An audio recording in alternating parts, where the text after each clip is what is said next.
Okay, everybody, welcome to the emotion code, homeopathy for emotions, and EMDR class.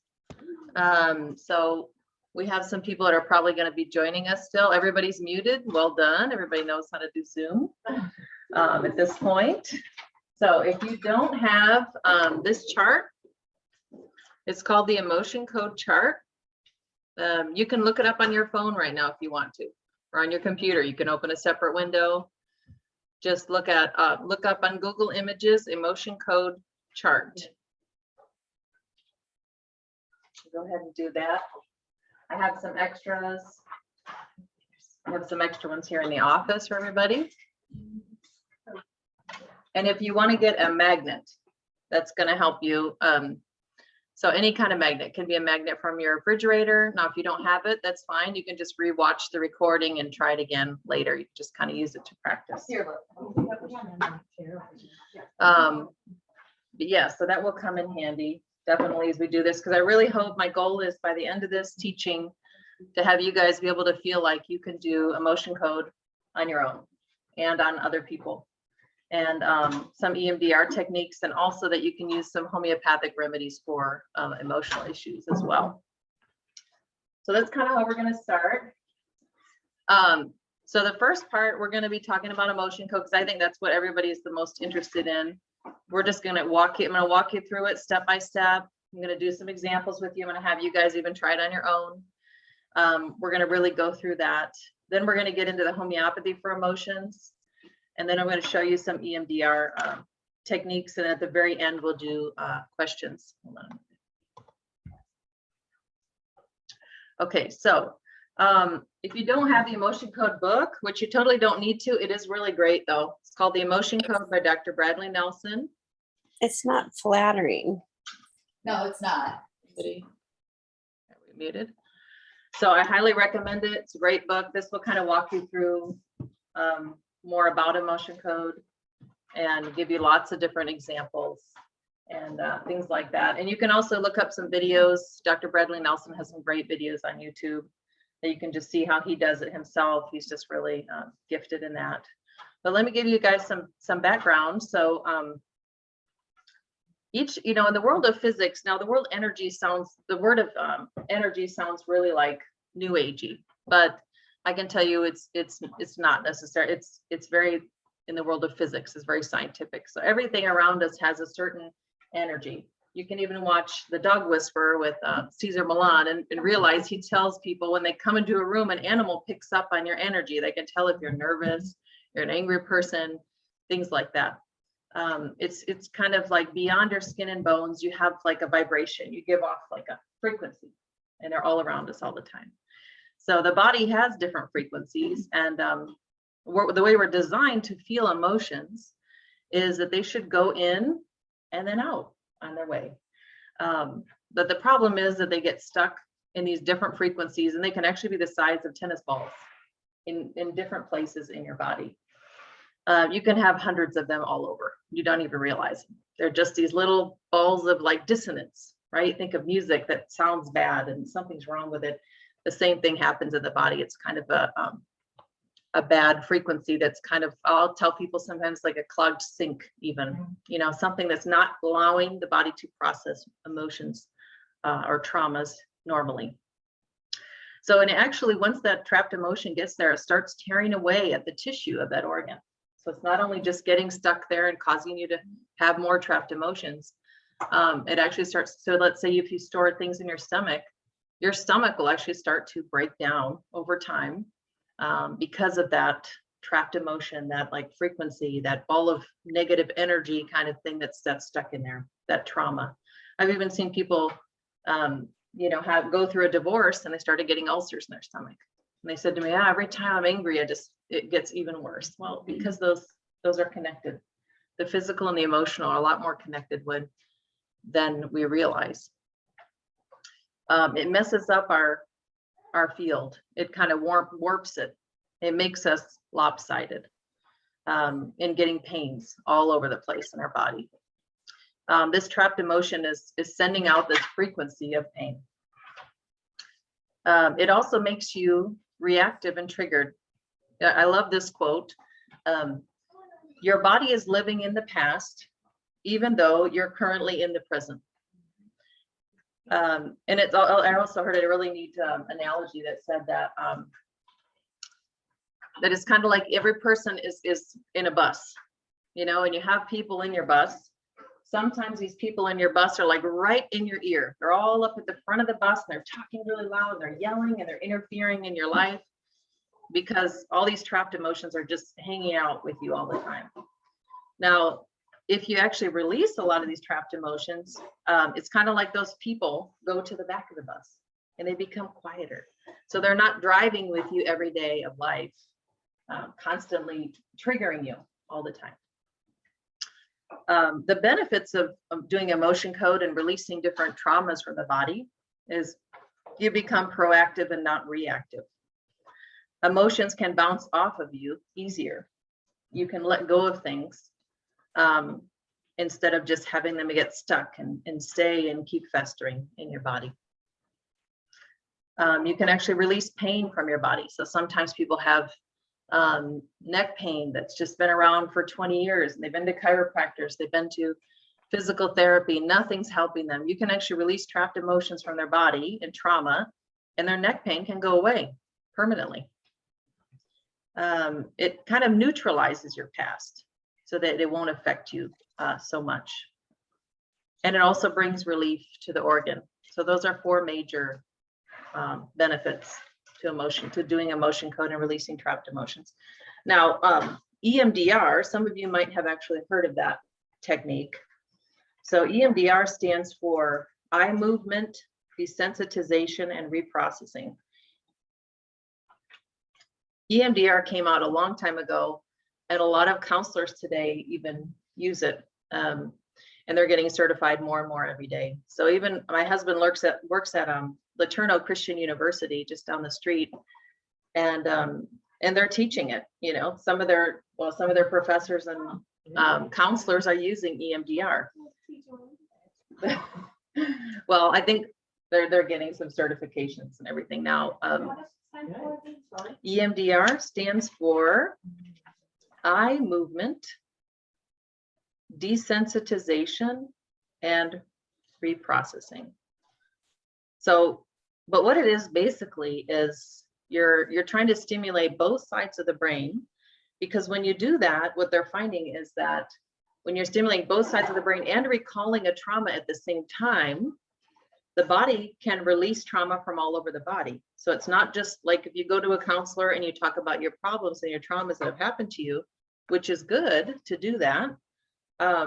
You're not only just doing that, but you're actually physically releasing trauma from wherever it's being stored. So I remember the first time I did EMDR, which is it's the same kind of line as emotion code. I think emotion code's it's cheaper and it's faster, and you can do it on your own a lot easier on other people. That's why I'm going to focus on that a lot more today. But I like to connect it with the EMDR first because people are more familiar with that. So I remember I went to an EMDR. She's a psychologist, had a PhD in psychology here in Longview, Texas, where I live. And I remember her just giving me these little buzzers in my hand. And I was like, what is this going to shock me or something? You know, I was a little bit worried. But I had heard some good things from other clients of mine. And so what it is it just buzzed in my hand. It went buzz, buzz, buzz, buzz, from side to side. And she said, okay, while it's buzzing and, you know, kind of vibrating in your hand, side to side, stimulating both sides of the brain, I want you to recall a trauma. Let's go back to the worst thing that's ever happened to you. And I want you to pretend you're like in a train and you're just passing by and watching this trauma as it unfolds. You're in a safe place. But I want you to just tell me what you're feeling as you watch that situation happen again. So I remember I did that, and I just kept watching, and I kind of just talked about what happened to me. And all of a sudden I felt like I was going to puke. I literally was like, whoa, I've told this story probably 10 different times to different counselors or different people, and I've never had that reaction. And she goes, okay, there's a garbage can right next to you, because she's had this reaction obviously before. And that's where I store my trauma, is in my stomach and my gut. So as my body was recalling it, my body was also finding out where it had put it and trying to release it. And so she said to me, okay, keep talking, keep talking. So I'd tell the scenario, what are you thinking about now? What's coming to your mind?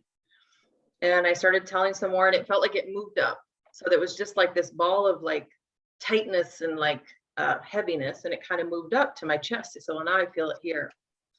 And so she said, okay, keep talking, keep going.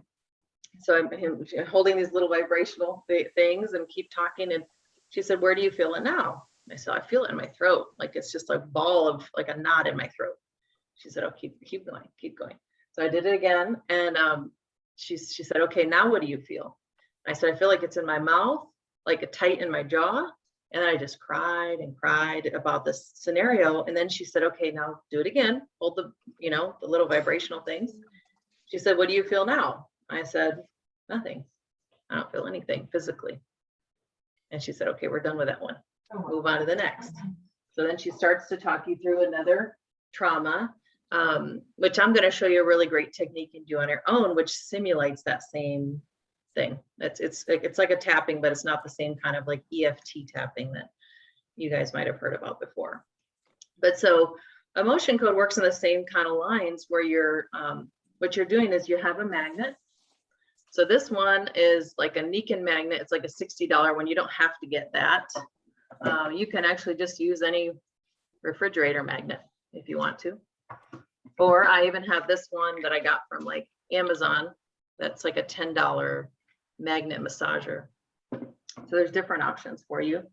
But what you're doing with emotion code that's similar is you're actually stimulating the spine, which is connected to the brain as you're recalling. So I kind of, you can muscle test yourself to see what trapped emotions you might have, where they are. Yeah, I'm going up to the 6th floor. My mom is. Hold on, somebody's not muted here.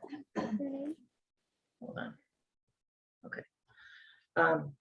You can find out what trapped emotion you have, where it is, when it got there, and what it was. So when you have those 4 pieces of information, I'll walk you through a lot more slowly in a few minutes. Then you can actually, it's kind of like recalling it to that psychologist, right? It's your body's got like a filing system of everything that's ever happened to you. And it's kind of like all of a sudden when you realize the trauma, where it is, when it happened, what it was, you're like, your body's like pulling it out of the filing cabinet. It's like holding it there. And then what we do with the magnet is you go down, you swipe it down the spine 3 times, which stimulates the brain. So as it's the same thing, we're stimulating the brain as we pull out the trauma, and then it helps to release it from wherever it is in the body, whether it be the stomach or the heart or your neck or different places like that. Can be in all different organs.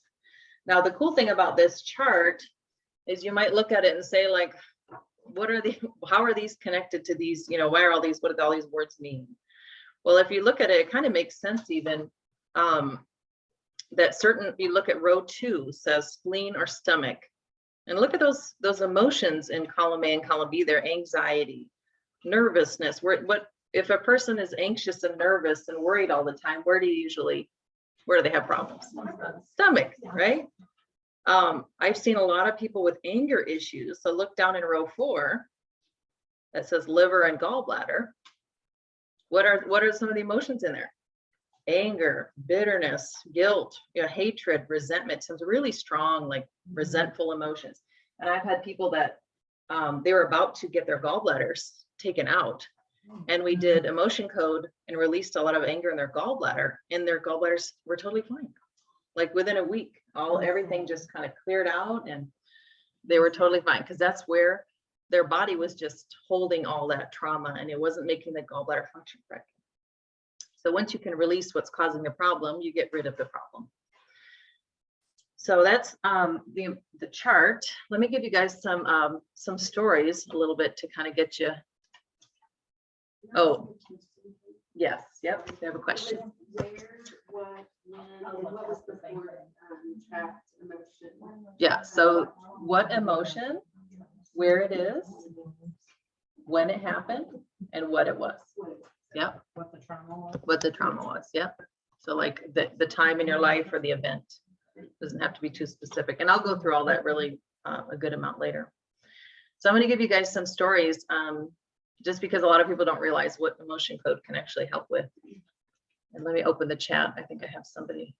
Oh, somebody says, were we supposed to have the chart you held up, Katie? You don't have to have it in hand. You can actually just open it on Google Images. I think maybe she's coming in a little bit late. You can totally Google it. emotion code chart and get it for free. If you want to, it's helpful to look at. It's not coming up. Okay. All right, so here's a really neat story. I had a little girl came in. I've told this one to a lot of my current clients, but she was 1.5 years old. Her name, I won't tell her name right now, but her mom said she came in and she had a problem with white blood cells and platelets. Like her body was creating white blood cells and platelets, and then it would kill them off. And so she couldn't heal. So she'd have all these bruises all over her body. And from months ago, she looked like she'd been beaten. And it was just horrible. And the mom had her go into for blood tests, and they just said, we don't know what it is, some kind of autoimmune issue. So we tried homeopathy for 2 months, and I didn't see any change in her numbers. And so I said, okay, we got to try something else. And so I asked the mom, I said, has she gone through any trauma? I know she's only 1.5 years old. She said, actually, yeah, she has. She had a couple different surgeries when she was a baby. She was born early and had a tongue and lip tie release that went bad. And so then they had to do it again or something happened. And so she spent a couple weeks just screaming and crying every day, all day. And then her mom, because of this issue, has had to give her multiple blood draws every week. She's getting her blood drawn. And this little girl was being held down, tied down, just getting poked every week for no reason, because they couldn't really do anything about it. So I said, okay, well, let's try emotion code. What came up was trapped emotions were in her spleen, which is where a lot of the platelets are made in the body. And the emotion was helplessness. So think of a child being tied down. So what we did is we released those trapped emotions for her. And that whole next day, she just cried. She just cried and clung to her mom and just was so sad, because it's kind of like an emotional detox that's happening. But then over the next few weeks, her numbers actually tripled. So she went back to do another blood draw, and the doctor was like, I don't know what you're doing, but her numbers are like a huge increase, and her bruises had started to disappear. So by that second month, we did it again, just one time, just after the first time, that's how much of a difference we saw. On the second time we did it, the same kind of stuff was coming out, all from that surgery and getting poked and everything. And after that second time, she also had another day of a detox. She was really sad and crying. But then after that, the end of the second month, she was fine. Her numbers were in normal range. They never had to go back to the doctor. I mean, they go every 6 months just to get her checked up on. But her bruises are completely gone, and she's just a normal child again. But you get to the root of it, and I really encouraged her not to get her blood drawn very much. So I think, yeah, she's only doing it every 6 months now, and her mom knows how to do emotion codes, and now she's just kind of releasing stuff as she needs it. But yeah, I mean, it's so cheap. You can do. I did that treatment on her. I think it was $20 each time. Took me 10 minutes each time. So in total, $40, 20 minutes, and her daughter now is free from something that would have plagued her for the rest of her life. So that's how amazing it can be for some cases. There's another really cool one that actually trauma can be inherited and passed down. So I had a grandmother that came in, and her daughter and her granddaughter all came in at different times. Well, the grandma was raped a few years before she got conceived her daughter. And so there was this trauma. I can't even think of what it was. It was like a helplessness or, disgust or something, some of these kind of trapped emotions. And what is interesting is her daughter had a fear of men for like 10 years. And then her daughter's daughter, so her granddaughter, all this trauma kind of got passed down, even though her daughter never experienced rape or anything bad. And her granddaughter had never experienced it, but they all had that same fear.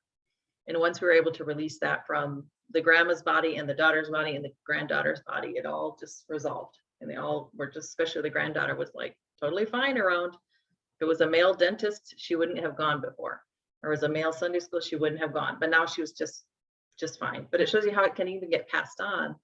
And you think about, even in the Bible, it talks about, when it talks about like Noah and how the sins of your fathers, just things can get passed down. You look at these people that were in Noah's time that were just killing each other over nothing, over stupid things. And I just think that the same way cancer can be genetically passed on. You have tendencies in the body.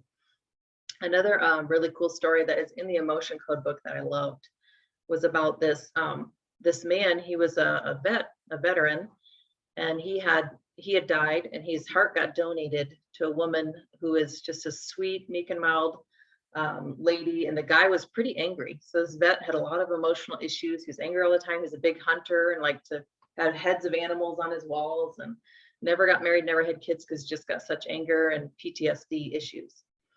Well, he had all his trauma happened to be in his heart.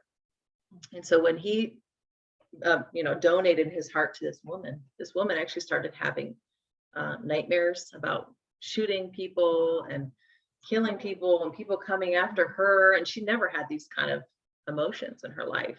She started becoming really angry, and her personality changed. Why? Because she didn't just get an organ. She got the frequencies and the trauma that were in that organ put into her body.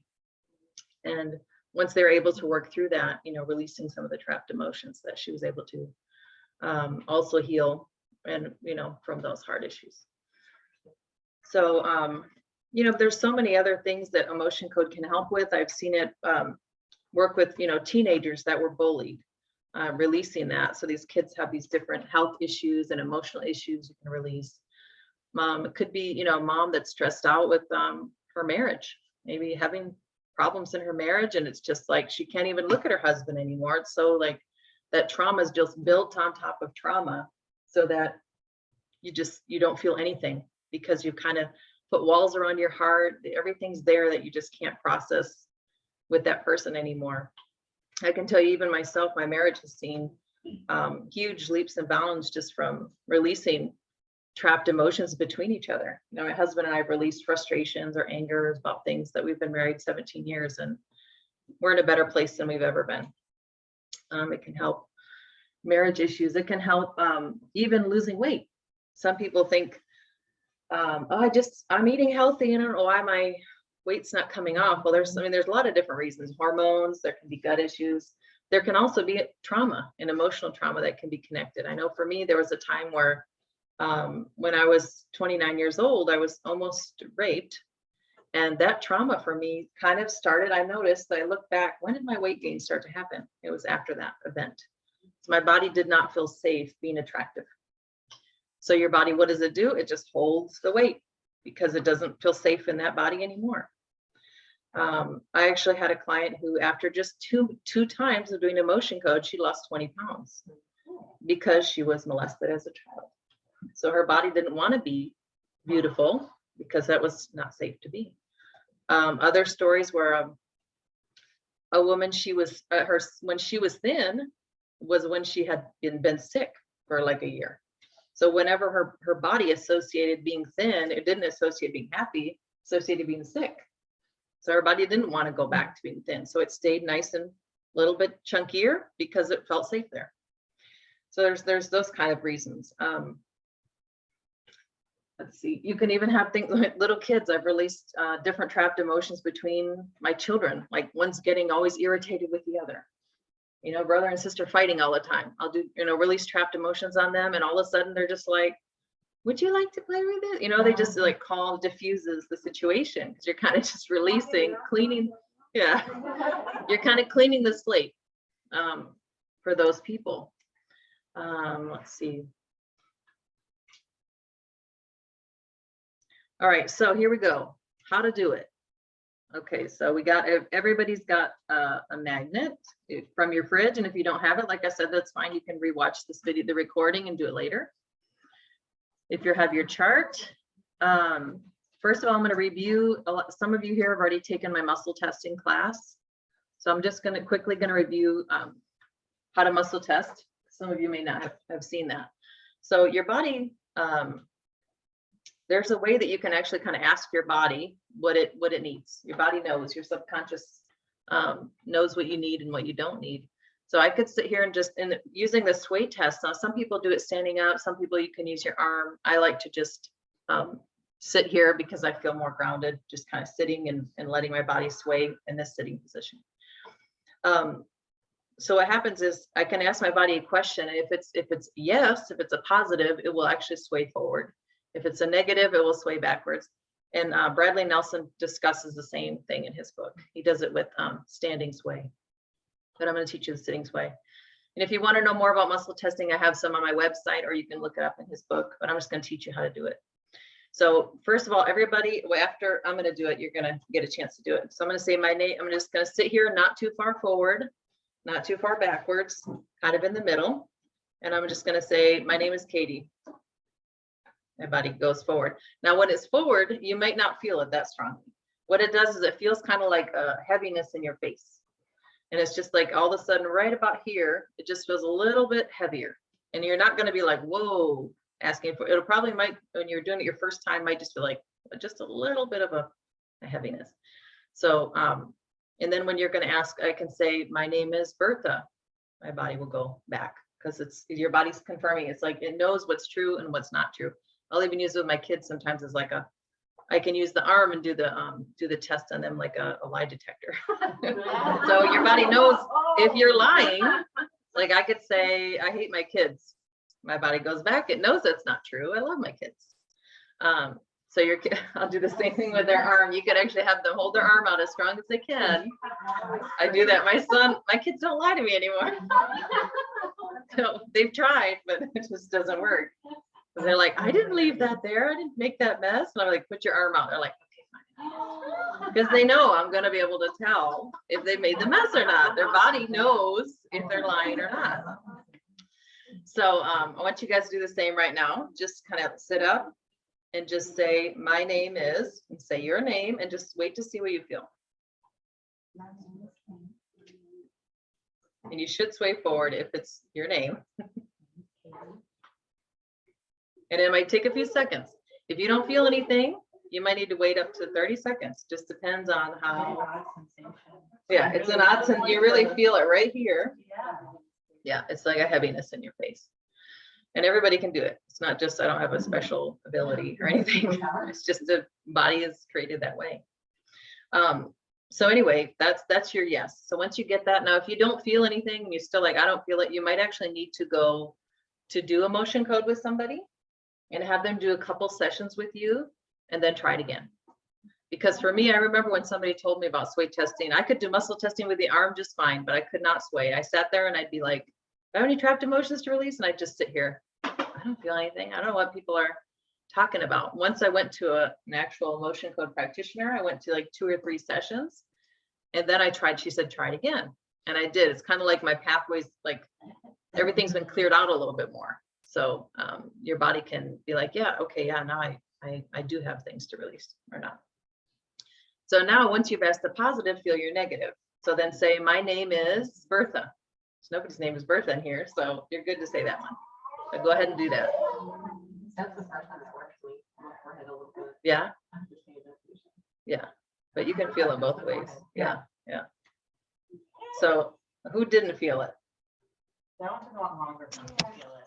It was like like I just kind of started it, but I didn't feel that one as strong as the yes. Okay, now the no feels more like somebody's pulling the back, someone's pulling you backwards just a little bit.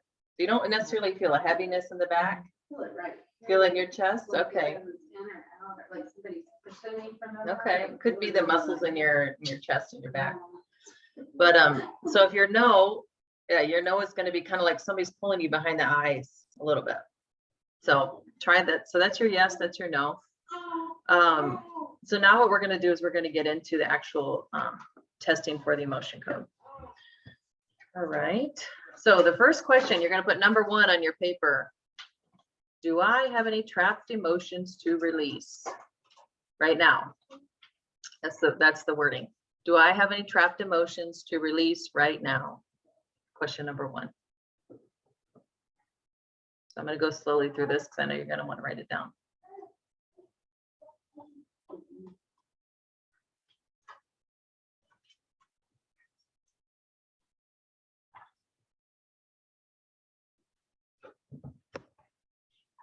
Okay, so once you've written it down, try it.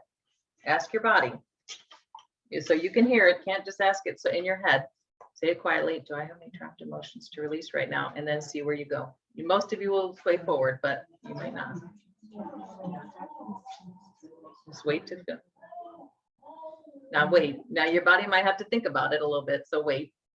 it's easier for your body to tell you what your name is than to figure out if you have trapped emotions.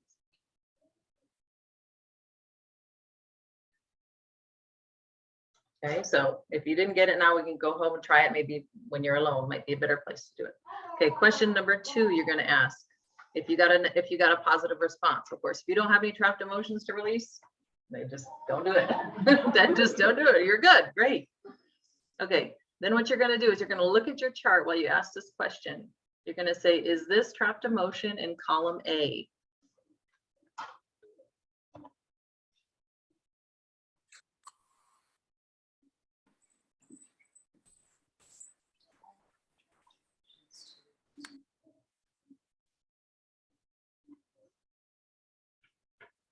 Okay, so you're kind of looking at column A while you're asking that question. Now go ahead and ask it.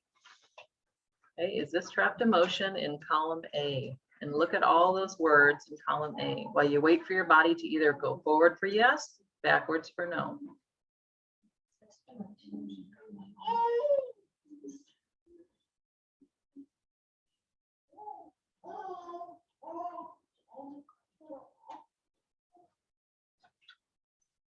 Now, sometimes what I do, because it's hard for me to keep track, is I'll actually write, I actually have a journal. That's like my emotion code journal for myself and my kids and my husband. And so I'll write on the top, I'll write A, if it's in column A. If it says, if your body just said no, it's not in column A, then obviously you know it's in column B. So then I write what column it's in. So I'll write, like, let's imagine it's A. Okay, now I go on to the next question. You're going to write question number 3. Is this trapped emotion in an even row? So 2, 4, and 6, okay? So is this trapped emotion in an even row?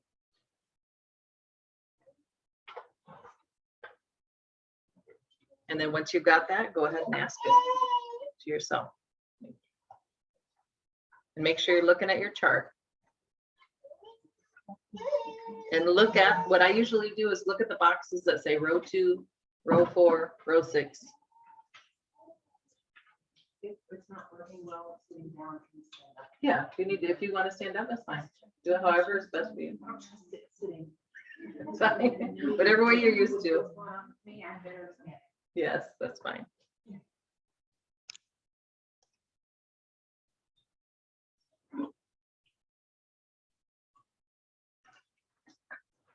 Okay, so now you should have on your paper a column, either column A or B. You should have a row. Well, not yet, not a row. You're going to have even or odd. So now you either know it's even or odd. So now we're going to go on the next part. Is it, let's say it is in the even row. Okay, then you're going to say, is this trapped emotion in row 2? Okay, now let's say it was odd. You're going to say, is this trapped emotion in row 1? You're going to start at the top. You're just narrowing it down, trying to figure out what box and what emotions are we trying to release. So the next question is this trapped emotion in row 2 or row 1, whatever you tested for? So go ahead and ask that.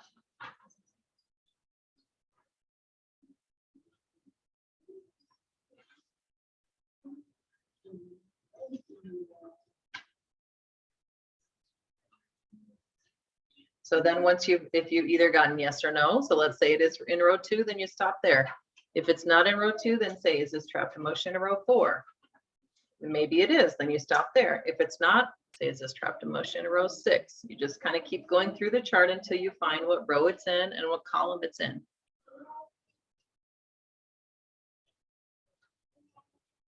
Okay, and just go ahead and keep doing it as we're going along with the instructions. Now, the next thing, so once you have, let's imagine it's column A, row 4, okay? So now what we're gonna do is look at that box where it says anger, bitterness, guilt, hatred, resentment. And what I sometimes do is I start with the one I think most likely it is, okay? Now be careful muscle testing, because if you think you know what it is and you're not really being open to your body telling you what it is, your body might just make you test that way. So I actually had a one time that somebody, it was a long time ago, where I thought for sure I was pregnant and I wasn't. And she tested me and she's like, oh yes, it says you're pregnant.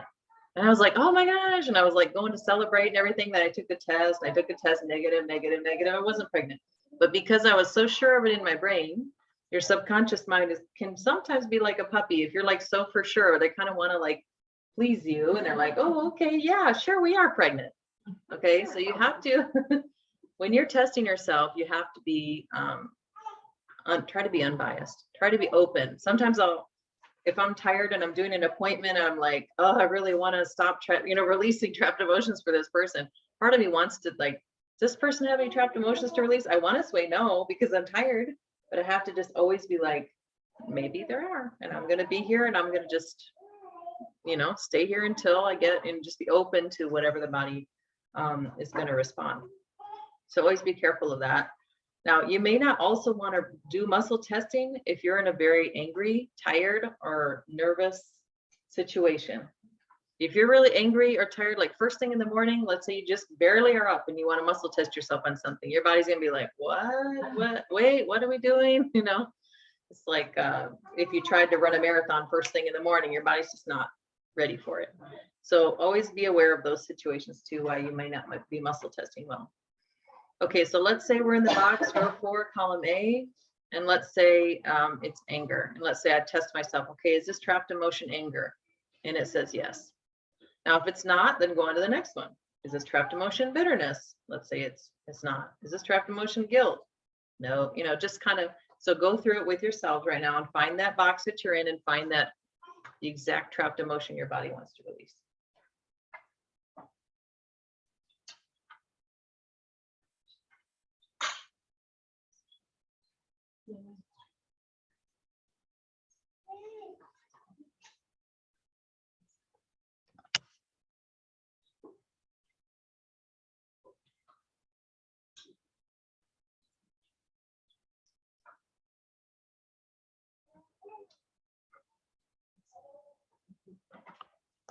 Okay, so if you're writing it down on your paper right now, you should have an emotion now.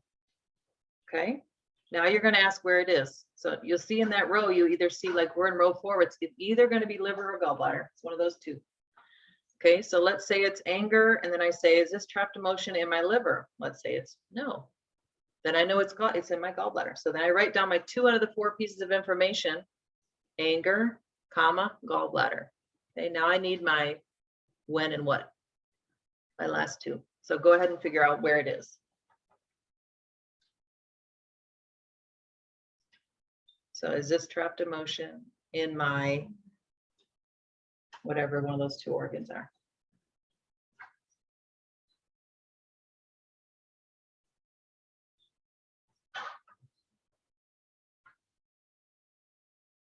Yeah, and it's good if you're writing these questions down because you're going to need to kind of have it be scripted for a while while you're just learning it. Okay, so now we've got those 2 pieces of information: anger, liver. Let's find out when. Okay, so you're going to say, is this trapped emotion from when I'm 41? So I'm going to say when I'm 41 years old. Let's say it's no. I'm going to repeat that question again. Is this trapped emotion from when I was, if it's current, when I'm 41, or when I was whatever age? You're just trying to find out your age when it happened. Okay, so now what I usually do is, let's say I'm asking, is this trapped emotion from when I'm 41 years old? And my body says no. Then I might ask the next year, is this trapped emotion from when I'm 40 years old? Let's say it's no. Now I'm going to start going in chunks of 10. Is this trapped emotion between 30 and 40 years old? Let's say it's no again. Okay, is this trapped emotion between 20 and 30 years old? Let's say it's yes. Is this trapped, now I'm narrowing it down in chunks of 5. Is this trapped emotion between 25 and 30 years old? Let's say it's no. This trapped emotion between 20 and 24 years old? Yes. Now you just keep narrowing it down, asking those yes and no questions, trying to find out when it was. So I'm going to give you guys a second to do that. Figure out when this trapped emotion happened for you. Yeah. Okay.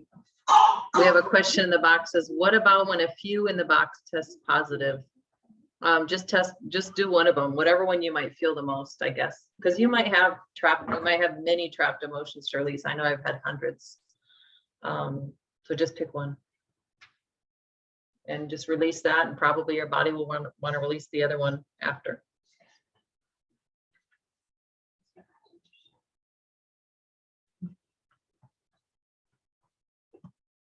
Okay. So now we have, hopefully have the when. Okay, now you're going to figure out the what. So let's say it was when you were 21 years old and you realized it was anger in your liver. So you got those three of the 4 pieces of information. Now you got to figure out what it was. A lot of times your body, like a lot of the times, you're going to be like, oh, that's when my boyfriend broke up with me. And so that you're just going to confirm that with your body. Is this trapped emotion? So here's your question. Is this trapped emotion from when my boyfriend broke up with me, or from when whatever happened? Do you have to say of anger and gallbladder? Nope, you don't. Because your body's kind of got that file pulled up for you a little bit at that point. So you don't have to repeat the whole thing again. You can just say, is this trapped emotion from this event? If you don't know, then start to kind of guess and narrow it down. So if you say, is this trapped emotion have to do with my mom? Maybe no. Is this trapped? So just start to pick out people in your life that were closest to you at that time. Sometimes it can actually be a trapped emotion that you didn't feel, but that somebody else was feeling and you were empathizing with them. So I've actually seen it before where this one child that went through, like the mom went through a divorce and she felt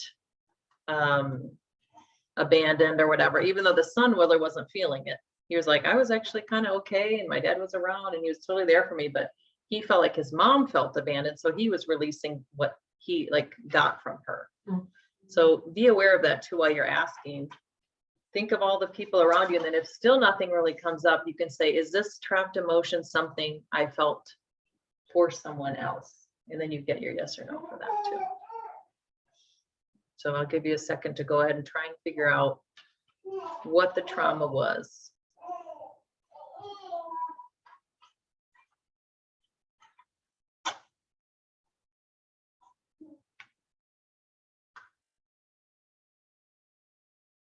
Okay, so now you should have your 4 pieces of information, your emotion, the place it is, when it happened, what it was. Okay, so now that you've got that, what you're going to do is I'll usually just kind of repeat them all back to myself, and then I take a magnet and I'm going to put it starting at right about here. So the middle of your forehead, just above the nose.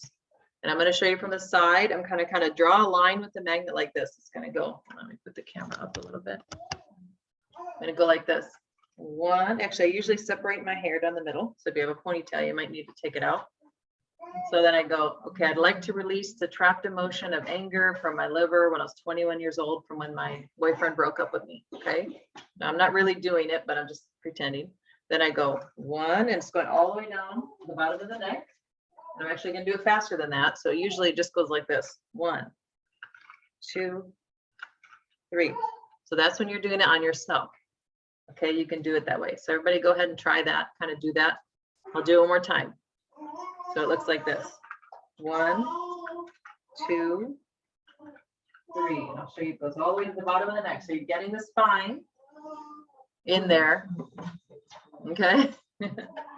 And then what you can do after that is you can actually ask your body and say, did that trapped emotion just get released? And your body will sway yes or no.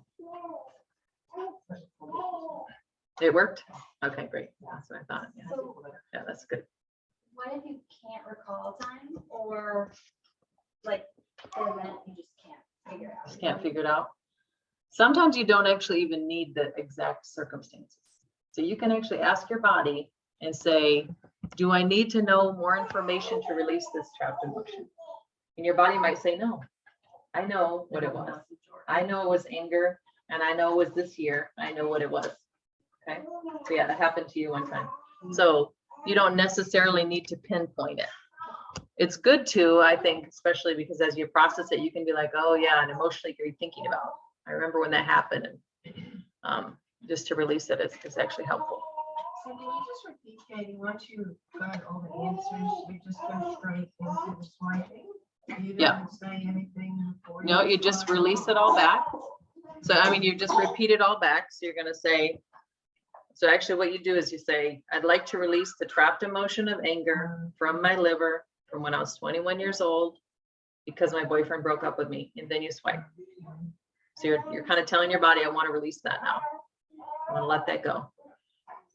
Now, sometimes people will feel something pretty quickly. I've had people come in the office and if it was from their stomach, they might start burping pretty quickly, just involuntarily. Some people feel lighter, but that's usually what I felt. When I first started though, I remember like within an hour or two after releasing that trapped emotion, I would feel cold and kind of like just a lightness though. And because your body's kind of getting rid of it. Now when I do it, it only takes a few seconds and I just feel kind of like lighter, like it was heavy and my chest was tight. And all of a sudden it was like, oh gosh, it feels like somebody just stepped off my chest. It feels lighter. So go ahead and do that. I want to see you guys try and release that. I'll give you a second to release that trapped emotion if you need to. Yes. Wearing the baby. Another person, their own frequencies. Nope. around everything. You're still good because it's you're yep, telling your body you want to release it from you. Yes, so you ask your body, did I just release that trapped emotion right now?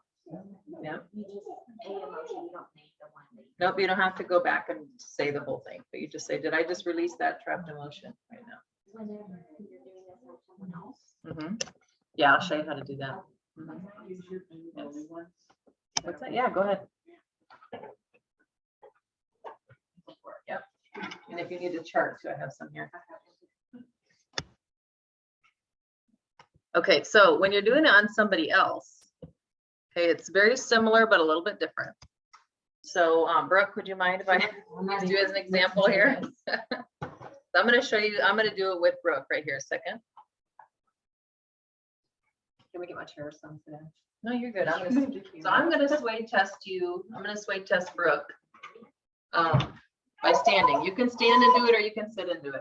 Okay. So I'm going to show you how I do that really quick. Make sure we got a good angle. So I'm going to say, and I don't know, I haven't done this test on Brooke today, so I've done it with her before. There's no judging. Yeah. No judging. Yeah. Okay. Does Brooke have any trapped emotions to release right now? So I'm just going to wait here. Yes, my body's swayed forward. I can kind of feel it starting up here, but then the whole body follows. You don't have to do it standing. You can stay doing sitting. Okay, so now I'm looking at my chart. Is this trapped emotion in column A? No, I sway backwards, so I know it's column B. Is this trapped emotion in the even row? Yes. Okay, so what I do is I usually sometimes put my finger under B, so I know that's where I am. And I know I'm in row 2 now. Or wait, what did I say? Is it in an even row? Yes, okay, so I gotta see what row it's in. Is this trapped emotion for Brooke in row 2? No. Is this trapped emotion in row 4? I'm waiting. No. Okay. Is this trapped emotion in row 6? I'm looking at those the words in row 6. Yes. Okay. Is this trapped emotion of shock? Yes, shock. Is this trapped emotion in her glands? So I know I'm in one of those 2 organs. Yes. So now I usually write down on my paper, because I'll forget all 4 things, which I'm going to do right now. I'm going to write shock, comma, glands, comma. Okay, now I got to get the other 2 pieces of information. Is this trapped emotion from when Brooke is, and I got to know how old you are again. 44. 44 right now. So I'm going to ask if it's 44, but I need to know how old she is to begin with. Okay. Is this trapped emotion from when Brooke is 44 years old? Yes. Okay. So 44, it is recent. Now, this is when I ask her, because I don't know what she's been through recently. What do you think it might be? Why don't you turn around if you want to look at this? Some paperwork I just got. That's stressful. Okay. So paperwork with your husband, right? Okay, does this have to do with some paperwork she just got with her husband? Yes, my body's quickly like, yeah, that's it. Okay, so that's all I need is just to write down paperwork. I don't need to have her retell anything to me, nothing. It's very simple because your body's got that file right now. Like, oh yeah, that's the emotion, that's the place it is, that's when it happened, that's what it was. Okay, so now I'm gonna release it from her. I'm gonna have you turn just a little bit for everybody else to see. So now I'm just gonna repeat everything back. I look at my paper. I'd like to release a trapped emotion of shock from Brooks Glands when she's 44 years old. That has to do with some paperwork she just received. Now I'm gonna take the magnet. Now you can do any magnet. I usually kind of do it going down the spine this way. So go ahead and release that. I just go down her spine 3 times. 2, 3. Okay. And I can even ask her body if I want to. Do this trapped emotion just get released right now? Yes, it did. Yeah, she's even swaying for it. Okay. Good. So I want you to try that with somebody. You guys want to? So try it with somebody today. Yeah, I'm actually going to give you a minute to try it with somebody really quick. Just at least get the first part of it. You don't have to get the whole thing. So try and grab somebody. And if you're at home, try it again on yourself. Try to see if you have another trapped emotions. A lot of times you have between 3 to 5. You go down the spine 3 times. I pulled the middle one of mine out because I didn't hurt. Okay. I think that's close enough. Okay, I thought so. Yeah. So you go down the spine 3 times with the magnet. Ileana's asking this question.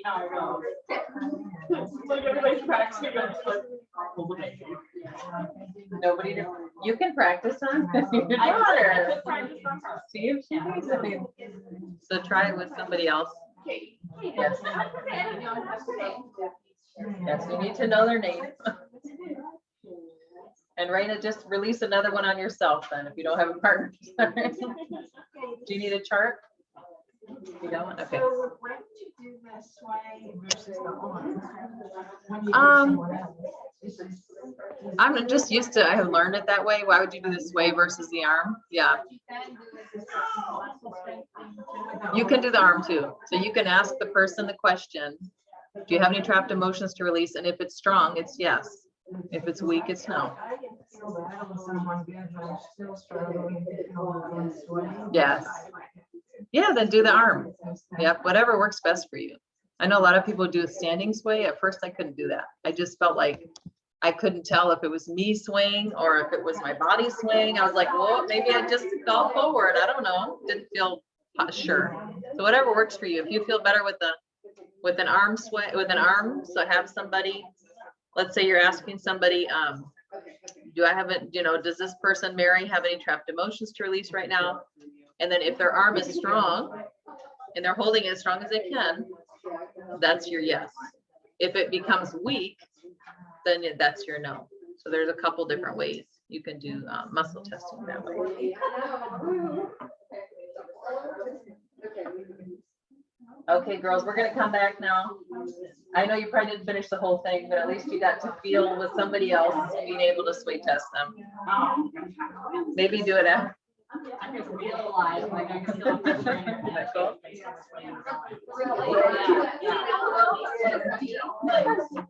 Okay, so after you've released that first emotion, okay, so let's say you're doing it on yourself. And let's say I've released a trapped emotion of anger from my liver when I was 21 from my ex-boyfriend or something. And then all of a sudden I wanna, you're not just usually done after one. So on your first time, usually people release 3 to 5 trapped emotions at a time. So then you're gonna go back and you're gonna say, do I have any more trapped emotions to release right now? I'm gonna repeat that question. Do I have any more trapped emotions to release right now?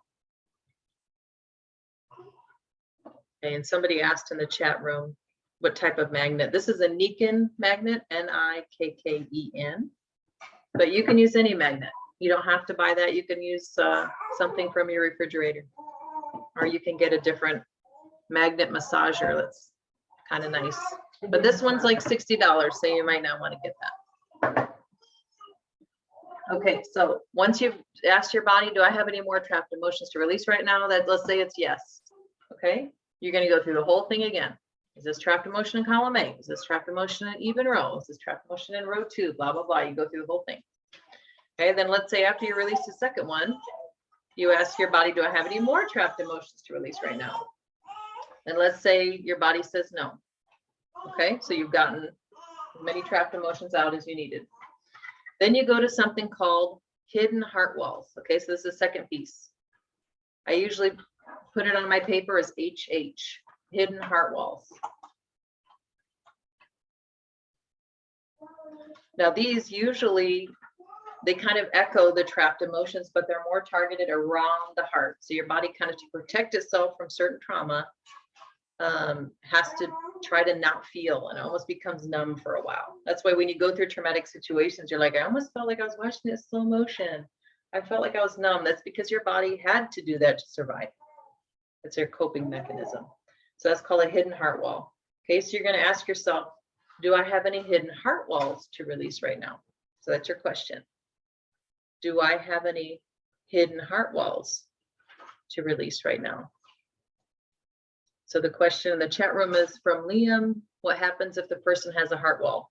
I'll walk you through it here a second.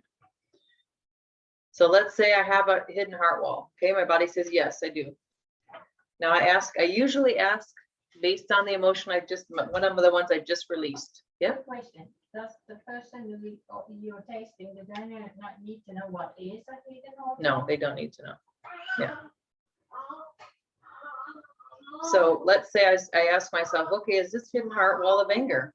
Because that was maybe the first thing I released. I would usually go with that. And let's say it's not. My body says, no, it's not that. Then I go the next thing I released. Okay, I released resentment. So let me ask about that. Is this hidden heart wall of resentment? Let's say that's a yes. Okay, so you're now you're going to write in your paper HH, or hidden heart wall, resentment. Now you're going to do the same thing. You're going to figure out how old were you when that happened. A lot of times it's the same as the trapped emotion. So let's say the resentment was when you were 41. So then I'm going to ask that, okay, is this hidden heart wall from when I was 41 years old? Usually it's yes. If not, then go through and figure it out. Okay, and then you're going to ask what it was. So is this hidden heart wall from when I went through a divorce, or whatever that resentment was? Try to just echo it back.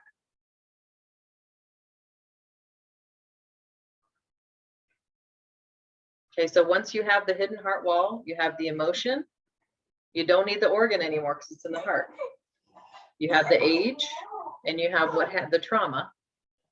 Then you can release that. Okay, so then you're going to go on yourself or whoever to say, I'd like to release the hidden heart wall of resentment from when I was 41, from this event. Okay, and you're going to just go the same way, release 3 times, do 3 times like that. And that will release it the same way as you did with the trapped emotions. Okay, so then once you've released all the hidden heart walls, okay, so then go through again. Do I have any more hidden heart walls to release? And just keep asking until you get to a point where your body says, no, I don't have any more.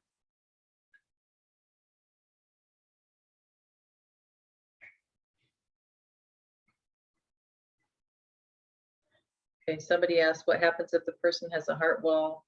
We could not get through the heart wall. Well, usually the body will, you can double check and say, did this hidden heart wall just get released right now? And if you did it the right way, it will always get released.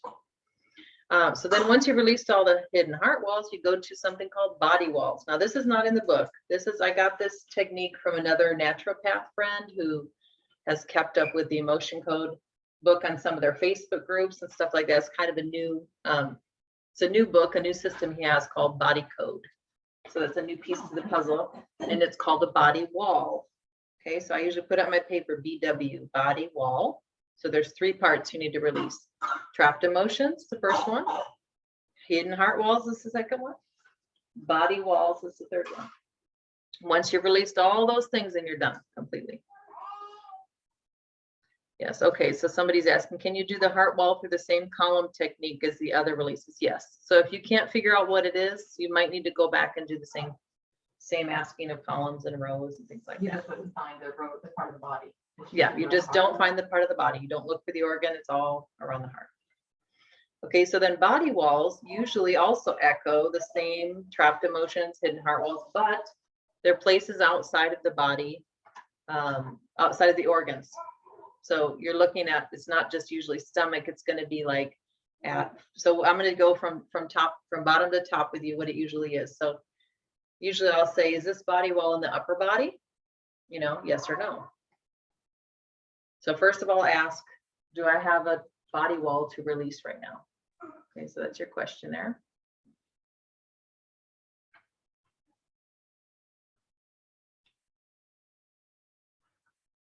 Okay, and if yes, then you're gonna say, is this body wall in my upper body?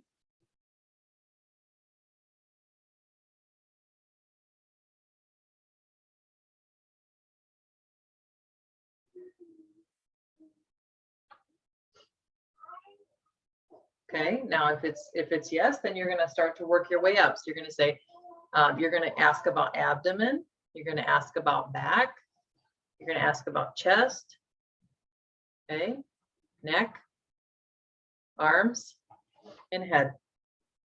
So you're gonna work your way up the upper body and just ask, is this trapped emotion in my abdomen? Is this trapped emotion in my back? Until you find out where it is. Now, a lot of times your body wall might be in the place you feel the most pain. So if you have neck issues, sometimes I just jump right to that question. Is this body wall in my neck? And the body's like, yeah, that's where I'm storing all your trauma is stuck there. That's when other people, they'll say, yeah, I went through a horrible situation, a stressful situation, and I felt neck pain. Well, that's a dead giveaway. That's where your body holds it. Yeah. We did one EMDR session and all of a sudden his back started hurting us. Yeah, yeah. So it releases it from painful areas in the body. It could be in your lower back. I've done it with my husband before. That's where he would store his stress. And he hasn't had lower back sciatica issues in years because that's where he would put it all. I didn't realize you did it in motion. Well, it's been about 2 years now. Yeah, so when we first started, he did it. But yeah, so that's, you're going to be asking where that body wall is, and you're going to go through the same thing. Okay, is this body wall of anger? Is this body wall, you know, go through your trapped emotions. Those usually it's always going to be stuff you've already released. Okay, is this body wall from when I was 41 years old? So you need those same pieces of information that you needed before. The only difference is you're in a different part of the body outside of the organs, usually painful areas in your body. Now I've seen people with like hip pain that as they're leaving the appointment, their hip pain is gone. So it can totally happen that way. It can be very immediately. Now, sometimes it can actually get worse. And I had a woman with some leg pain that started becoming painful and numb for the whole next day. It's like the body kind of was going through a detox. Okay, so once you've released all the body walls, now, so the next question, the body wall, is it in that you find the place, you find the emotion, the age, and then the actual event. So it's kind of like the other ones, just in a different place.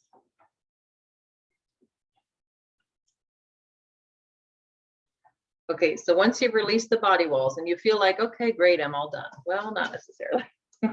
Sometimes your body, and I've learned this just through experience, this isn't going to be in the book. Your body will go through all that. And that's like usually it's your most powerful stuff or your most recent stuff. So let's say I released a bunch of stuff about, I know back when I had a client who, when COVID stuff was happening, the lockdowns, she was super anxious, like overly anxious. She was just stressed every day, having panic attacks. And we were like, what's going on? It's not, she's like, I don't know what's wrong with me. This is like, I feel like I'm crazy. So we did is we released all the anxiety that she was feeling recently, went through the heart walls, went through the body walls. And then all of a sudden I asked again, I said, does this person have any more trapped emotions to release right now? And even though I had released it all before, the body was like, yes, I do have more. Now that is usually the plug under the plug. So imagine you have a sink that's clogged and you pull out the first round of clog, which is a bunch of hair and toy or soap or whatever, and you pull it out and you think, all right, this sink is ready to go. I'm going to use it now. You go and use it and no, still stuck. Still something's not draining. Now you got to get in there deeper and start pulling out that clog that was under the clog. So that's what we did with her. And what was really cool about that was so that, and I didn't know her that well, so I didn't know what had happened in her past, but all of a sudden 15 years old came up. So I went back and it was like anxiety in the stomach, 15 years old. And here she's 50 years old. I'm like, well, what happened at 15? And she goes, oh my gosh, I totally forgot. She's from South Africa. And she said that in her town, there was some kind of lockdown for like a few months. And that she had been thinking about that while she was going through lockdowns around for coronavirus. And so what we did is we released that previous trauma, the clog under the clog. And then it was like everything now with COVID was fine. Didn't matter what happened. She was just like, you know, just totally, I realized this will come into an end someday. And it wasn't bothering her at all. So you released like the clog under the clog. And then we went back through and asked about heart walls, and we went back through and asked about body walls with that event too. And there were a couple things in there, but then she was done completely. Then I asked again, do you have any more trapped emotions? Does she have any more trapped emotions? No. Do you have any more heart walls? No. Do you have any more body walls? No. Then you're done. Can you try and do this all in one session? Yes. How long is that? Usually it takes me 10 minutes, but I can sway test really quickly because I've been doing it for a long time. Yes. Usually the body will release 3 to 5, an average person. Okay, so that's total with heart walls and body walls. Now for me, because I've done it for a long time, or more people who've done it for a long time, your body can release maybe like 10 or 12 at a time. So that will take a little bit longer. But your body usually can't do a whole lot at once. If you're just first starting out, you might only be able to do maybe 5 per month, because your body has to pull that out, it's going to be working on that for that whole month for you. It's not going to just be like, oh, they're gone and it's done. If you're just starting out, how often should you ask yourself? Like, how often should you do it on yourself? I would ask, if you're just first starting out, I would ask every 2 weeks for a little while, and just say, do I every 2 weeks? And then once you get your body releases more, then ask yourself every week. Then once you release more, you can ask a couple times a week and get to a point where, I mean, I've been doing it now for 2 years. I have a book like this, almost full of trauma, you know, and I'm not like, oh, I've been through bad things, but not like, oh my gosh, I was the worst person in history you've ever met. But, and there's also another thing I'm going to get into. I've just this past 6 months getting into inherited traumas. Okay, because my lifetime, I pretty much released most everything in my lifetime. Now there's stuff that happened to my parents, my grandparents, my great-grandparents. That's all there too. It's all within your body. So I pulled things back actually from 30 generations back. Yeah. So stuff I don't even know about. Now inherited trauma, you don't need to know what it is. Okay, but I'm going to tell you how that works. So if your body one day, all of a sudden it's like, okay, it's from this, was this from between 30 and 40? No. 20 and 30? No. 10 and 20? No. It's like all the years of your life, your body's saying, no, it's not that. You can check in trauma in the womb. Okay, that's a thing. And then if that's not it, then it's almost always inherited. And you ask yourself, is this an inherited trauma? And let's say it's yes. Okay, so write that one down. Is this an inherited trauma?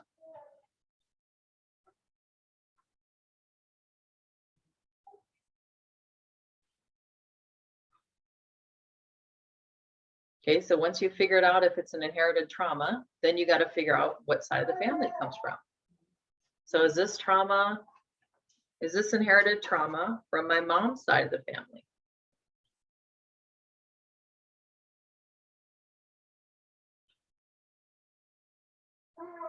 Obviously, if it's not, then it's your dad's. Okay. Then you figure out how many generations back it goes. So I always start asking, is this inherited trauma from 2 generations back? Because if it's not, then you know it's 1. So it's either you don't have to start with the 1, you start with the 2, and then you can confirm it. Okay, is this trauma from 1 generation back? So if it was a yes for a 2, that just means At least 2, then you keep going. But then if So you if say it's 3, 2, it says no. If it says, yeah, if it says 3 and you say it says no, then you know it's 2. So you're going to go as high as you can. If it continues to say yes, like for me, when I got up to, I don't know, 30 some generations, I kept asking, is it 1? No. Is it 2? No. Or is it 1? Yes. Is it 2? Yes. Is it 3? Yes. I kept going. Is it 10? Yes. Is it 20? Yes. Until I got to like 35 or whatever. And then it finally stopped at 36. Yeah. Generations? Generations back. Yeah. Like, no. Yeah, right? A long time ago, something happened. But then, I know, right? The snake's fault. So basically, when you're doing that, you're gonna get your, it works the same way. It can be it can be an inherited hidden heart wall also. You can have an inherited body wall. So let's say you have hip pain, your dad also has hip pain, and your grandpa also has hip pain. That could have gone back, that body wall could have gotten stuck generations ago in your body, and that's why you also have hip pain. So what you're gonna do is you're gonna go through all that. Now you only know if it's inherited if those ages just don't come up, right? So just then you test for those. But then when you're gonna release an inherited emotion, it's a little bit different. Okay, so I'm gonna show you, you're gonna do the same swiping, but you're gonna do it 10 times. So either on yourself or somebody else, you're gonna say, I'd like to release trapped emotion, or this inherited trapped emotion of blah, blah, blah. You release it all. And you swipe 1, 2, 3, 4, 5, 6, 7, 8, 9, 10 times. Okay, so just make sure you do that with inherited traumas, or 10 swipes. One's from the womb is still 3, right? Womb is still 3, yeah, because it's technically your lifetime. And you don't need to know the what of the inherited. So you don't need to know, oh, was this because my mom was abandoned by her dad or something. You don't need to know that. Inherit, you just need to know the emotion inherited and where it is. So that's because it's deeper. It's deeper within the body. Yeah. And sometimes I'll even have some people come in and they'll release maybe a couple inherited emotions, and that's it. Like usually they might, because those are so heavy, that they actually carry more weight in the body. They're harder to get out, and but they're more powerful. Yeah. I can't get further back than 3 years ago. Yeah, sometimes people just, their body's got a lot of trauma in the recent. So, okay, Eliana asked a question, swiped only overhead or spine. So the same, you're doing it the same way you did the 3. Okay, so you're doing the same all the way down. You're doing head and spine. 2, 3, and you keep going. 4, 5, 6, 7, 8, 9, 10. If you're doing it on somebody else, you do neck down. Nope, yeah, only where the shirt is. So, where the top of the bottom of the neck. If you're doing it on someone else, you do 10 swipes down their spine on someone else. Okay, and you can also double check that. Did this trapped emotion just get released? You can always check that. And I would do that a lot on my first few times because I didn't know. I was like, is this thing working? This seems too easy. It does seem too easy. It is very easy, but it works. It really works. And a lot of people in this room can attest to that. Okay, let's see. Okay, that's all for the emotion code part. Anybody have any questions that you haven't asked yet? Okay, great. Let's go on to homeopathy for emotions. So next section. Yeah, I'm gonna send the recording to everybody so you can rewatch it. Yes. Yes. I did just have one, sorry. Yeah, no problem. One question. I was wondering, when you were talking about the woman who got the heart and she became angry and had a different personality and all that, and how it was trapped in the actual organ. Yeah.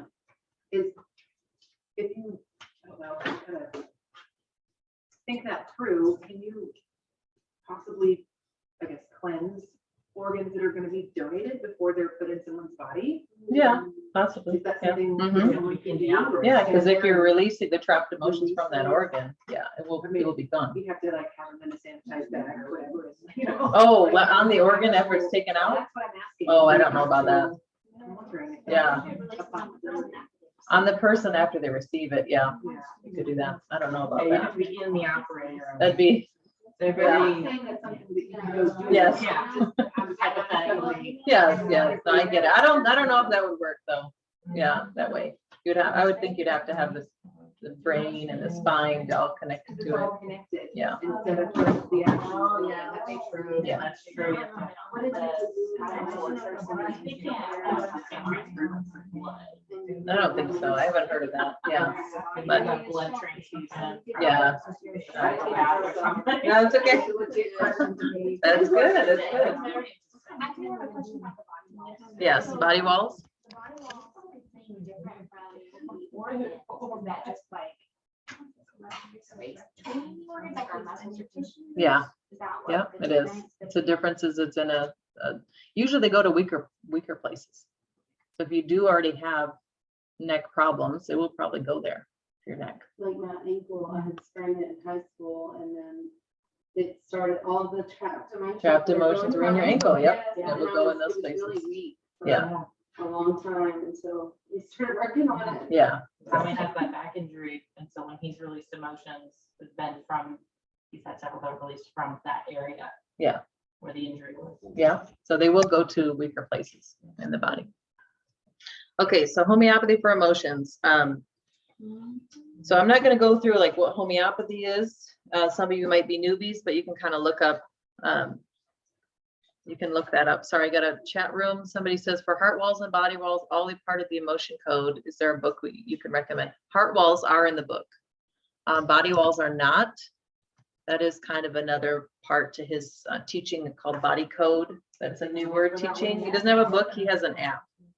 So you can definitely check out body code. That's more complicated. I've been trying to do it for the past few months, and I'm like, it's a lot more to it. But yeah, I do it's a good one to get your hands on. Which book? It's the Emotion Code. So Bradley Nelson is the book I definitely recommend. Okay, so homeopathy, there's a lot of great remedies for emotions. So people who have anxiety, fear, depression, trauma, stress, there's all remedies that can help you to deal with those situations. I'm sorry, I had this on silent. So pretty much the first one I want to talk about is called Argentum nitricum. Argentum, ARGENTUM, nitricum, just how it sounds. Now, Argentum nitricum is anticipatory anxiety. So if you find yourself getting worried about things, feeling nervous about bad things that are going to happen, anticipating, let's say you're going to go into an interview and you're extremely nervous, or those kind of situations, just really worried a lot, you might need that remedy. Also, somebody who craves sugar a lot. So if you're a big sweet tooth, that's Argentum nitricum, because what happens is it's a weakness in the stomach. And usually if you feel nervous, you feel it in the stomach too, like right at the top of it, right up here. And I've actually experienced this remedy because I've needed it myself. And I remember when I first started taking it, I felt like totally reflux, nauseous, and nervous and anxious. I was just like, oh, why am I so like worried about things? And I feel this weird stomach stuff going on. What happens is you just kind of in the stomach itself, you don't break things down very well. So then what happens is you start to have like a fungal type of system and gut, which then makes you crave more sugar. So candida starts to overgrow. So you might want to look at that. You can actually muscle test yourself to see if you need that remedy. Go grab it from your natural store in a 30C. And what you can do is hold that remedy and say, do I need this remedy right now? Your body will sway yes, if it does, and no, if it doesn't. Just go ahead and try and take it if you feel like it's a good match. So if your body, and I would muscle test yourself every time. So maybe, yeah, I wouldn't want to take a 30C every day. You're going to want to take a 30C maybe every other day. Okay, so don't be like, I'm just going to take this like I take a vitamin. It's not the same thing. Homeopathy is frequency medicine. You're stimulating your body to heal a certain way. So I recommend usually 30C every other day. And if you can muscle test it. If you can't, maybe do it for 3 weeks and see what your body feels. Now be careful of antidotes. Now antidotes in homeopathy are things that cancel out the remedies. So you have mint. You can't have mint, tea tree oil, menthol, eucalyptus, and being around a lot of EMF radiation. So if you carry your phone in your pocket all the time, or if you have your laptop on your lap all the time, or you sleep with your phone by the bed and you sleep right next to your modem, those are all bad things for working with homeopathy. Coffee is certain remedies, so I usually don't. I don't like people being on coffee anyways, but for the caffeine reasons. But camphor, yeah, but usually people don't have too much trouble with that one. Yeah, it's in a certain. It's kind of it's a mentholish type of smell. Yeah. So make sure if you're using homeopathy, don't have your mint toothpaste, don't have mint mouthwash or dental floss or gum or like soaps or shampoos. Just stay away from all those things while you're using the remedy. Okay. The next remedy is called Arsenicum album. It's another great one for emotions. Arsenicum album. It's from arsenic. It's just the frequency of it. So you're not actually getting any arsenic in your body when you take this. Now you can get these remedies from your local natural store. You can get them from Amazon. You can get them from Helios Homeopathy is an online pharmacy. You can get them from Washington Homeopathic, which is a good one. So Arsenicum album is what it is the essence of it is you feel chaotic inside. So any chaos outside of you makes you even worse. So it's usually people who want things to be really clean. They become very anal. And if things are messy, it like ticks you off. It really makes you mad. You just can't even I just need to clean this up. I just need to have this, ordered. Because why? Because your insides feel chaos. So any outer chaos just makes you you just get really upset by it. Arsenicum album is usually somebody who's kind of chilly, they're cold a lot. And they have just different fears about things. It can be a really good OCD remedy for people who can be kind of anal. So it makes them feel better to have certain things like double check this. So let's double check the doors, make sure they're locked. Let's make sure all these things are, there's a lot of that fear in there. Album is A-L, like the album, like a photo album. Okay, so that's Arsenicum album. Next one is Stramonium. Stramonium.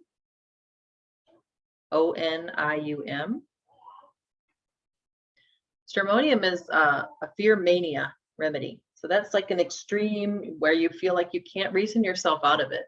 If let's say you heard a thunderstorm and you just freak out and people are like, what's wrong with you? It's just a storm. Don't worry about it. But you just can't stop thinking about it. For you, it's like nobody can talk you out of that fear. And you're having nightmares about whatever. It's a big nightmare remedy. I see lots of kids with nightmares and Stramonium just solves it like that. It's a really great fear remedy. That also be like Panic attacks, yeah. are overwhelming. It can be. Yeah, panic attacks can also be a couple other remedies too. Next one is called Medorrhinum. M-E-D, because it's harder to spell. O-R-R-H-I-N-U-M.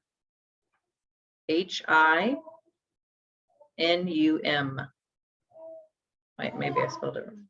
Medorrhinum. Anyway, it's close enough. You'll find it. Medorrhinum has fear in it, and usually fear at night. And it's got skin issues. So if you know anybody who has eczema and they're also kind of a scared person, most likely they're going to need that remedy.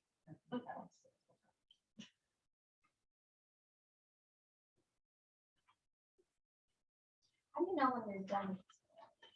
When you don't test for it anymore, usually, or the symptoms go away. So how do you know when you're done using the remedies? So if you stop testing for it, let's say you took Medorrhinum for a month, and then all of a sudden you test yourself, do I need Medorrhinum? No, then I wouldn't take it anymore. But you might want to retest it every once in a while, because it might be one of your so-called constitutional remedies, which is something that you might need for a long time, off and on. So just always be kind of testing yourself on those. And then test yourself on potency. Do I start with 30 or something that If you have other potencies to choose from, I would test those other ones. But a lot of times 30 is a great place to start. Yeah. Take just one pellet? One pellet. Now it depends on the size. If you're getting the Boiron brand, which is your blue tube bottles that you twist off and it goes in the cap, that's 1 pellet. That's the size of a BB. If it's any smaller than a BB, day 2. What about the what I call another thin pellet? 10 pellet, I don't. It's really, really small. Then I would just think of the size of a BB, the surface area that covers, and just get about that surface area. And if you take more, it doesn't matter. Some people are like, oh, I needed 5 because I was really, it doesn't matter. You know, if you take 5 pellets and you take 1 pellet to the body, it's the same thing. It's still, you're getting that pulse. Yeah, you're just wasting your pellets. So just take 1 if that's all, you know, it's like, Helios ones are really tiny. yeah, Helios are tiny, the granules are, Those usually get like those. 4 or 5. Okay, the next one is carcinosin. So CARCINOSIN, carcinosin. That's actually from a breast cancer cell. It's just the frequency of it. And so what that one is, it's all, the essence is overgrowth. So everything is overly fearful. That's where you find people who have tumors and cysts in their bodies. They get cystic acne, they get cysts on their arm, they get cysts on their, you know, just different kinds of cysts in different places. And they're fearful, they're going to need that remedy. And it can actually uproot the tendency for someone to develop tumors. So if you work with that person with that remedy for a long time, usually somebody who has cancer, that's the first remedy I work with, because what it does is you can actually disintegrate the cancer itself and then help the body to stop producing tumors. Yeah. Okay. So carcinosin is a very powerful remedy. Next one, aurum metallicum, AURUM. Metallicum is like metallic. That one is a very big depression remedy. So I use that in a lot of people who just feel like there's a cloud hanging over their head all the time. It can be for seasonal affective disorders. Let's say you get sad on a gray day. That could be your remedy. Let's say it's all about expectations. So if you feel like you're disappointed a lot, like you're disappointed in yourself, oh, I should have known that. Or you're disappointed in others. Why did that they use the word should a lot. That person should have done that. How come they didn't know that? What's wrong with you? That kind of language. It's all about expectations. So what happens is once you're able to give that person that remedy and work through it, it's like this lightness comes over their body, and it's just like they're not living in this cloud of disappointment anymore. Everything is just okay. Oh well, let's see. You It know, can be disappointment towards other people or towards. yeah, it can be disappointment in both. Yeah. And that was aurum. Aurum metallicum. They usually have heart problems too. Somewhere either in their life or in somebody else who's an aurum in their family. Usually later, you know, later in life, they'll have heart issues because they push themselves really hard. They're perfectionists also. Next one, Ignatia. IGNATIA. Ignatia.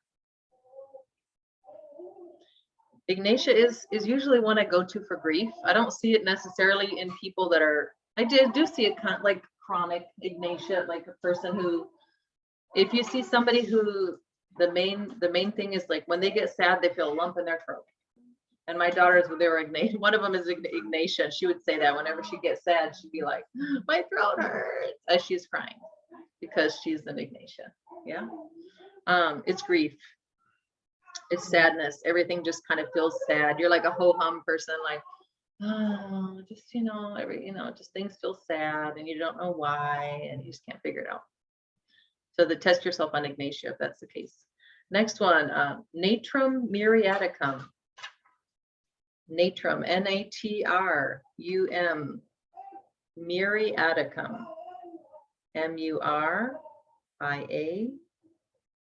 MURIATICUM, muriaticum. That's from sea salt. I use that remedy probably every day on people. That is suppressed grief, suppressed emotions, trapped emotions. It's like, think of salt. What happens with salt is it kind of like holds everything in. It holds and preserves things, right? That's why people in the old days used to salt their meats and things to preserve it. So what's happening is your body, to survive things, it just kind of pushes it down. It's like, I can't deal with this right now. I'm just going to shove it down and I'll deal with it later.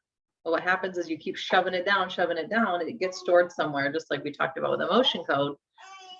And this is a great remedy for like panic attacks, because when people start feeling like, oh my gosh, my heart is racing, I can't breathe.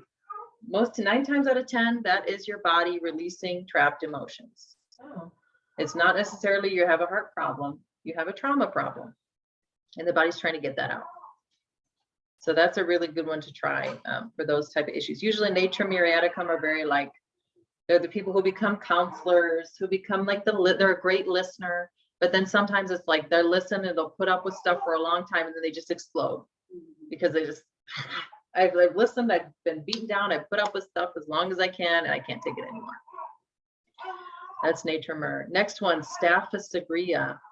Sorry, we're going over time a little bit here, but I want to make sure I get everything in for you guys. Staphylos aureus, it's from the staph. It's STAPHYSA.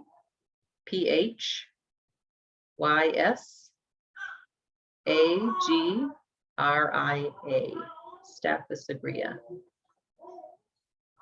And that one's very similar to nature myrrh. It's just shoving things down to survive a situation, but it's also got sleep issues. So if that person is like, has a hard time sleeping or the circadian rhythm is off, try Staphylos aureus. Next one, aconite. Aconite is good for trauma, either emotional or physical. But let's say you just went through a car accident and your body like feels numb. You just can't even like, you're driving along, you don't know how you got there. You're like, oh my gosh, what's going, you know, that's aconite. You're in a trauma state. Your body's in shock. Give that one after like those kind of events, either for your kids or yourselves. Just give aconite. It's a great, just helps you kind of bring your body back to out of the shock mode. Can it kind of help prevent traumas from becoming embedded? Yes, it Like, can. because you're Yeah, taking because you're some of that starting it, right away? you're just getting it right away. Yeah, it can help with not having those traumas. Nux vomica is the next one. NUX vomica, VOMICA. Nux vomica is a lot about stress. They call it the American remedy because everybody's just go, go, go. I lived in Europe for 5 years and I know it's just like a go, go, go, busy, busy, busy. You can't sit still. You get very angry when things don't go the way you want them to go. It almost seems like sometimes these people can have like an ADD because everything distracts them. I use it a lot in like ADD remedies too, or just stress remedies. If the person just like, I just can't stand all this stress. My kids are doing this, or nobody's, all these people need me all the time. And try Nux vomica. It's a great one. It's also good for reflux. So if you feel like you're having reflux at the same time of stress, Nux vomica, it's a great one. And then the last one is Kali phosphoricum. KALI, Kali phosphoricum, PHOS, like phosphorus. And that one is, the keynote word for that is overwhelmed. Is just, I don't know what to do. Everything is stress also. Anger, irritability. That's the one you call the mom remedy. No, that's sepia. Oh, I'll give you one more. Sepia. Most moms have to take that one eventually. SEPIA. That is the worn down mom remedy. That is, everybody leave me alone for 5 minutes. Stop touching me, stop needing me. Can I just go in my room or in the bathroom and nobody talk to me for a few minutes? Just leave me alone. So that's sepia. Okay, last piece here we're gonna do just about 5 minutes. I'm gonna teach the EMDR techniques, okay? So if you read another book, it's great. It's called The Body Keeps the Score. I would write this down, get this book if you can. It's a great book. That's where you find all about EMDR. The Body Keeps the Score. You can even get it at Target right now, like 20% off. I got it there myself. Great book. It really goes through like the evidence of EMDR. So I think what was interesting to me is they showed like 3 different modes of these groups that they used to test. So the first group was like just normal counseling. You know, the person was going once a week and over a year span of time. They did like 50 people in that, and just to see how they did. Then they did 50 people in a group where these people over a year time used like antidepressants, anti-anxiety medications. The third group, normal counseling plus EMDR. So they had 3 different groups to compare. Now, after the first month, you didn't see a whole lot of change. All the groups kind of looked about the same. So what they're asking is that they're asking each person, do you feel like you're healed? Do you feel like you're better in some way? And everybody kind of was like, yeah, you know, I'm okay. Yeah, I guess I'm better, but not a big deal. Now, when we got to the 4-month mark is when you saw the biggest gains in EMDR. So the people who are counseling and like medication were about the same trajectory, but EMDR was like a huge leap because you're actually releasing it from the body. And over a year's period of time, you actually saw a huge, like most of the people, their problems were resolved at a year's time, when the other ones had to keep going and they still didn't feel resolved. So what it does is you can do it on yourself. I'm going to kind of show you here on myself. I'm going to back up so the camera can see your legs. Okay. So everybody, I want you to kind of just try this rhythmic tapping. You're going to go just right, left, just tapping on the tops of your legs. Okay.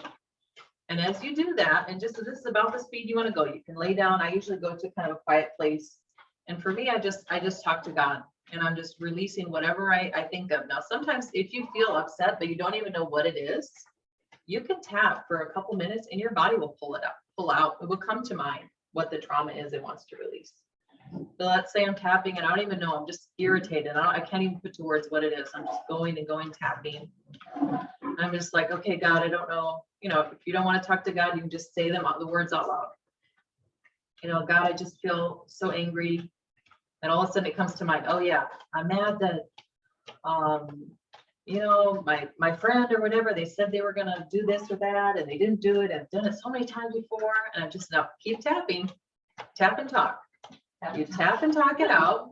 Okay, what you're doing is the same as EMDR with the buzzers. You're stimulating both sides of the brain to help release from wherever it is. So let's say I'm doing that tapping, and all of a sudden I start feeling in my stomach. That's usually what happens. So you'll feel it wherever you're storing it. Some people feel it in their neck, some people in their heart, some people in their stomach. So just tap and talk, whatever comes up. And if you realize, okay, I want to actually target this certain trauma, you can actually just start, like I said, like you're at a train and you're watching it happen again. And you're just trying to describe how you were feeling in that instance. So I know one thing happened to me when I was a kid, and I just kind of started to talk through it. And I was like, okay, I remember, you know, when this happened and my dad said this, and I just couldn't believe he was doing that. And then my mom did this, and I just started like tapping and just talking through the whole scenario again until, you know, you'll feel it in your body. Usually you feel it moving upwards, and then you just kind of don't feel anything else again. Now, sometimes I'll do a motion code and I'll do my remedies. So if I have a certain trauma that comes up, but then I always add an EMDR because it's just such a great way to just sit and just talk, just kind of word vomit, let it all come out while you're doing the tapping. So it doesn't just get released from your mind, it gets released from wherever it is in your body. Because like we talked about, that trauma stays and it will start to disintegrate in those organs. So you just always want to try and clean that out. You're going to have better health physically and emotionally if you do that. So now you can go to a professional. Now they're a little more expensive. I think most professionals nowadays are like $90 to $100 a session. It's expensive. So that's why I love to teach this class to people, because you can do this yourself.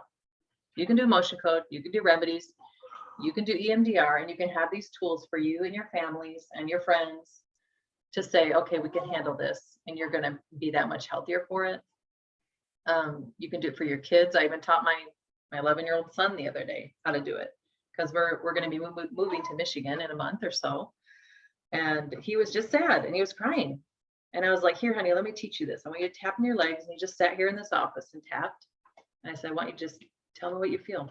Just talk about it. He's like, I feel like I'm never going to see these people again. And I have memories here. And he just started going through it and just talking. And I'm like, okay, tell me more. What else are you feeling? And I'm just talking through. And I just feel like nobody's going to come to my birthday party in January because I'm not going to have any friends, you know, and he's just letting it all out while he's tapping. And I said, do you feel anything? And your body's like, yeah, my stomach I feel kind of tight, you know? And so we kept talking. It just took maybe 5 or 6 minutes. when he was all done, and then we did some emotion code and some remedies too, but he woke up the next day and he was just, I feel so much better. And I just feel fine. I just realized that I can still call people and it's gonna be fine. I'm gonna make new friends. And it was just like this weight just came off of him. And he's been fine ever since. So it's something you can do. You can teach your kids. You can do for, husbands need it. They don't realize it. I don't do EMDR with my husband. Tap their shoulders and be like, "No, honey, how's No, your they day?" have to do it. Well, I guess you can. I guess you could. You could do it for him. I'll do emotion code though on my husband while he's playing a video game. Because he doesn't want to come in here. He's like, no, I'm fine. I'm fine. So I just say, just let me do it on you. I think I want to, let's see if we have anything. And I'll sometimes like convince him because he's had some claustrophobia issues in planes before. I'll be like, I'm just gonna help you with your claustrophobia. He's like, oh, okay. Then you can do it. Even though I'm really looking at like everything. Find an issue they actually want to work on. You just tell them that's what you're gonna work on. So if you're doing it to your husband who's playing video games, they have to tell you. about Well, it. EMDR they do, Okay. but not with emotion code. You can't. And a lot of times you know their story, right? Yeah. If it's like 7 years old, I'm like, oh yeah, that's about his mom or whatever. And usually that's what it is. But yeah, my husband, there have been times where he was like really upset with somebody at work, and all of a sudden I was able to just, let's do emotion code. And it was like, it was carrying on for weeks and he just was mad every day talking about this person or whatever. And I said, let's just do emotion code for you. No, I'm fine. Well, let's just, just let me do it. You just sit there and play your game. Okay, fine. He just moves ahead so I can have his back and I do it with him. And the next day, and he never brought it up again. Just like it just resolved and he just released that trauma because it was always triggered. What that guy was doing to him was something his dad did to him. So it was triggering him. So once you release both of those things, the recent root and the deeper root, then it doesn't come up anymore. Unless maybe there's another one under that. Maybe you have inherited stuff that's underneath and so you get triggered again. You got to dig deeper. I mean, I've had it for 30 years. Yeah, 30 generations back, maybe somebody did that. I don't know. So, all right, sorry we went a little bit long today, but that's all I have for you. I'm going to be doing another class in a couple months about how to find your constitutional remedy. So I'm going to talk through constitutional remedies, and hopefully by the end of it, you'll have a good idea of some of them that will be yours and how to treat yourself with those. So, all right, you guys take care. Bye.